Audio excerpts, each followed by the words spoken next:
Em outubro de 1838, isto é, 15 meses depois de ter iniciado minha investigação sistemática, aconteceu-me de estar lendo, por entretenimento, o ensaio de Malthus sobre a população, e a partir da observação longa e continuada dos hábitos dos animais e das plantas, para avaliar a luta pela existência que continua em toda parte, repentinamente ocorreu-me que, sobre essas circunstâncias, as variações favoráveis tenderiam a ser preservadas e as desfavoráveis destruídas.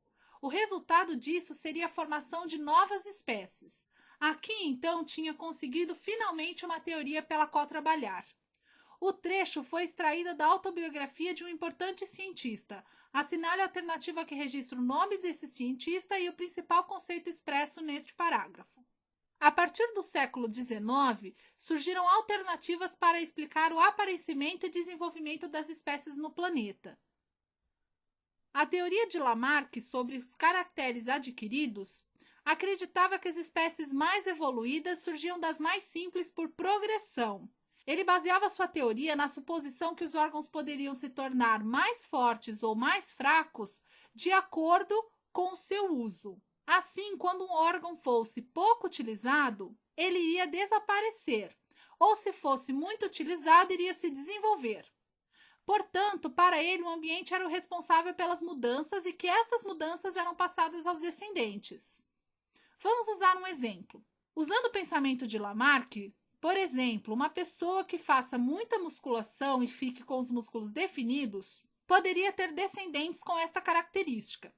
Sabemos que o meio influencia o aparecimento de características nos indivíduos, mas essas características não podem ser passadas para os descendentes, já que está apenas no fenótipo do indivíduo. Fenótipo é a expressão visível da ação do gene junto com as modificações que o indivíduo sofre por ação ambiental. Essa ideia de Lamarck é chamada de lei do uso e desuso.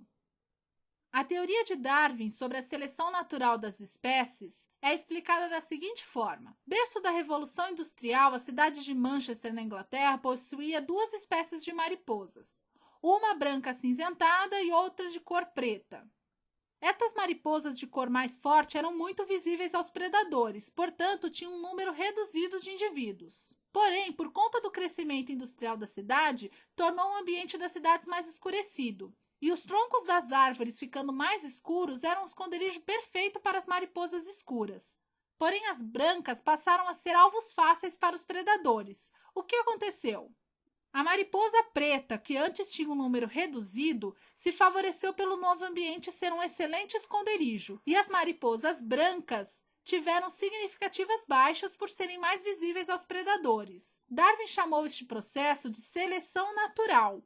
Portanto, pressupunha a existência de uma variação entre organismos da mesma espécie.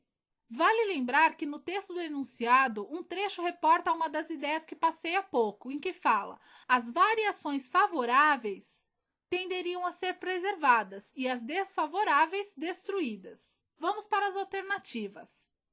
Portanto, a alternativa que acerta e encerra a questão é a alternativa C, que fala que é Charles Darwin sobre seleção natural. E a questão está encerrada.